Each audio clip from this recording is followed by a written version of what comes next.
My friend Josh and we have been saving up some extra money on the side so that we can book a weekend at this Airbnb that we had been looking at for well over 6 months. It was in Portland, Oregon, and it was ridiculously expensive, but we thought it would be worth every penny. After all, it was exactly what we needed. It was a perfect getaway. We could finally be away from work, away from all the unnecessary drama, away from everything, just us two best friends, in a cabin in the woods off some back roads with access to a private lake and a whole lot of privacy, or so we thought. We traveled in my van, and man, did we bring everything we could fit. I mean it. Like, we probably would not have been able to fit another box in there if we tried. Anyways, it was a nice road trip.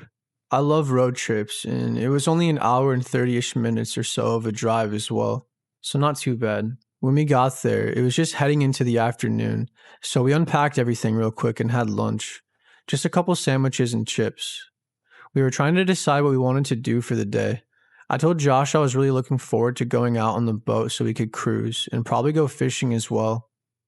We brought the camp chairs out and sat down for a little while outside in the small porch area that we had. We were just letting everything soak in, relaxing. It was so nice. I remember how happy and excited I was. A little while later, we grabbed our drinks, hopped into our bathing suits, brought some snacks, our fishing gear, and a few other things so we could enjoy our day out in the water. We actually both caught a bass and we were pretty happy with that, so we decided it was time to cruise. We spent about 20 minutes maybe just speeding through the lake.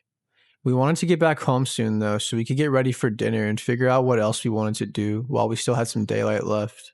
Now keep in mind, the cabin we were staying in, there were no other cabins or people or anything of that nature for at least a mile radius that we knew of. So we had all the freedom to do what we wanted, as loud as we wanted. It was literally so beautiful. We were surrounded by trees and nature. It was just pure bliss. Right in front of our cabin was a long trail that led to a lake. The scenery is something out of a movie. Anyways, it was getting late. After we ate dinner, we decided to hang out by the fire for a bit. We stayed out there for a few hours, having a few beers and such. It was a long day though, so we were beat by like 11 o'clock. We both woke up really early that morning and we had a long drive, and we had been in the sun all day. Plus, I only got a few hours of sleep the night prior, so we both ventured off to bed. We were just cleaning things up real quick outside before we were heading in for the night. And that's right when I saw something. I saw a tall, shadowy figure out of the corner of my eye. What the? I thought to myself. I rubbed my eyes in hopes I could see a bit clearer, but it was gone when I opened my eyes. That was very strange, but we're in the woods, so I just played it off as it could be anything and that it probably wasn't anything harmful. I had a bad feeling though, I'm not going to lie. I didn't tell Josh about it though because I didn't want to seem like I was scared or crazy, you know? But maybe I should have, and I wish I would have got a better look the first time because maybe we would have been able to do something sooner, rather than be awoken to an ominous light tapping noise on the front door. Josh was out cold, but I heard it right away. At least I assumed, because I'm a light sleeper and I was very on edge. Josh, dude, wake up. He was in a dreamlike state for a moment, but he awoke fairly quickly. Dude, there's someone at our door. What? He quickly went over to the door like he was about to open it. Dude, are you kidding me? Don't open the door. What are you, nuts? I whispered. Also, guys, like I said, please understand that this was a huge red flag. We were literally a mile into the woods on private property. I explained that to him and reiterated it multiple times before he realized too that something was wrong. The knocking continued, except louder this time. Hello? The man said from behind the door. Unfortunately, we couldn't get a good look at him through the window from anywhere in the cabin because of where he was standing. He was like sort of in a blind spot. He started banging on the door profusely, no words though, but very aggressively nonetheless. Dude, get out of here, right now. Leave. I don't care what you want or who you are. Leave now. Do not make me tell you again. Josh was practically yelling at this point. This was really strange because he only kept knocking and he didn't say anything. I don't know, but that sounds like some serial killer shit to me. I didn't know at the time, but apparently Josh had a concealed weapons permit, meaning he could carry legally. He pulled it out and opened the door slowly. He didn't have his gun drawn at him yet, though. We both stepped back a few steps as he opened the door. The man was standing and staring, looking directly at us. He had a black ski mask on and an all camo outfit and gloves on. He was probably like 6'4" or 6'5". The man saw that Josh had a gun and he took off running.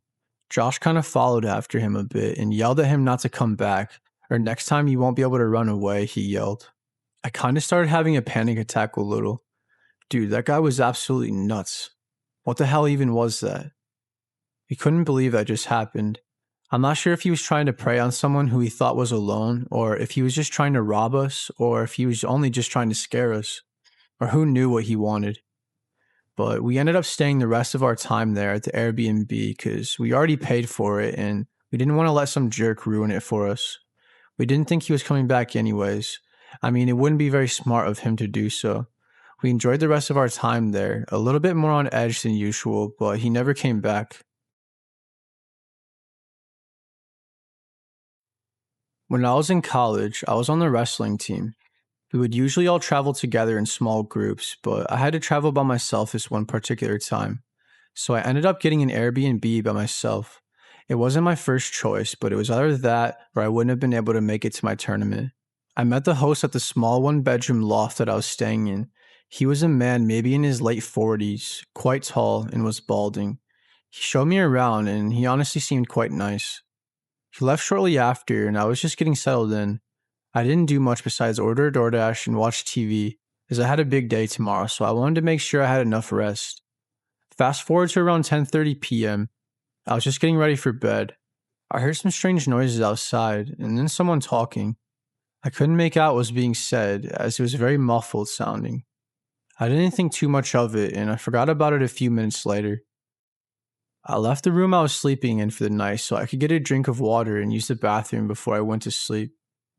As I left the bathroom, I heard someone talking again, except this time they were closer. I was a little concerned, so I walked out into the living room to investigate a little further. As I made my way out there, I soon realized that the doorknob was being fiddled with. There were no other doors in the loft, so the only way out was one of the windows if I needed a quick escape, had someone broken in. I panicked. I had to make a decision quick. I went into the bedroom to try and figure out what I should do. I stayed in there for a few minutes. There was a brief silence for a moment, so I slowly crept out back into the living room to see what was going on. I peeked around the corner and saw that the door was wide open. I didn't know if that meant he was somewhere in the house or if he was coming back, but I didn't care. I really didn't want to find out. I kind of saw that as it was my time to run. I crawled out one of the back windows and hopped over a fence into this creepy, dimly lit alleyway. I found somewhere safe to call the police. When they showed up, there was no one to be found. No sign of a break-in, and the front door was closed. There was literally nothing that was stolen. No damage, anything. Nothing out of the ordinary at all. When I told the host about what happened, he wasn't acting right. He didn't seem anywhere near as concerned as he should have been. I thought that was extremely weird and a huge red flag. Especially that nobody took anything either and that the front door was shut when the police arrived. I called my friend that let me stay with him for the night in his motel room. I had to sleep on the ground, but luckily my buddy had a sleeping bag he let me use, which was a bit better than nothing. I'm never using Airbnb again.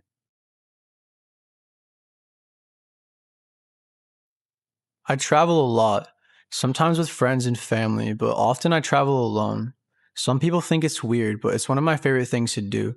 See new places, do new things, try new foods, and meet new people. You know, that sort of thing. I was visiting Miami Beach, Florida this particular time.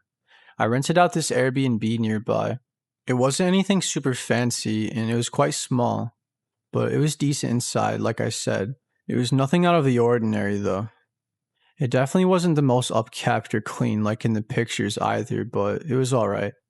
I'm not super picky and generally a very easygoing and understanding person.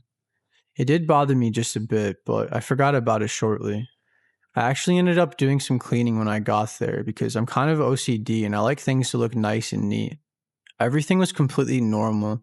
I spent the day walking around the beach, visiting local shops and stores.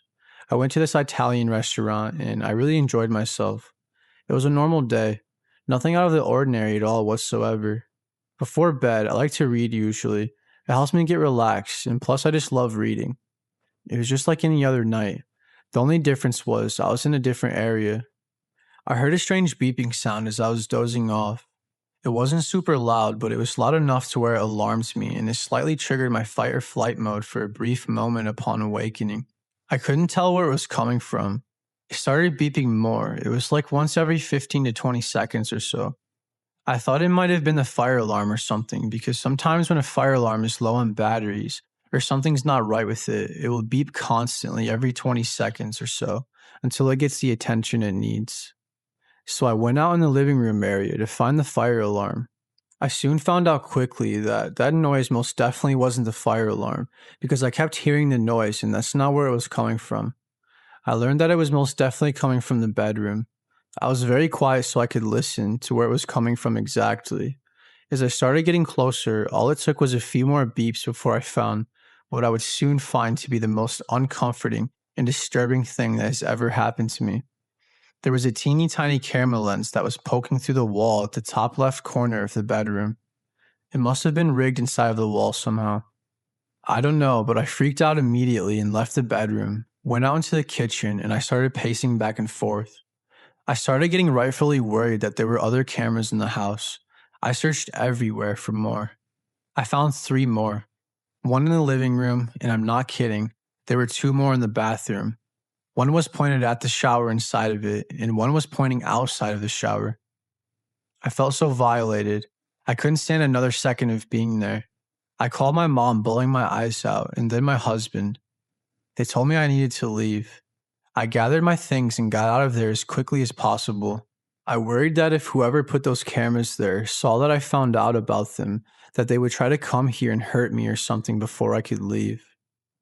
I stayed at a nearby motel for the rest of the night, and I fell asleep on FaceTime with my husband. The next morning, I went straight home. I called the cops, and when they got there, they said there were no cameras, but there were double fist sized holes in each of the areas where I explained the cameras were. Whoever was responsible for putting them there showed up before the police could, so they could destroy the evidence. The charges were dropped because I couldn't prove anything. I wish I would have taken pictures, but I was in too much of a panic, so I didn't really think of it until it was too late.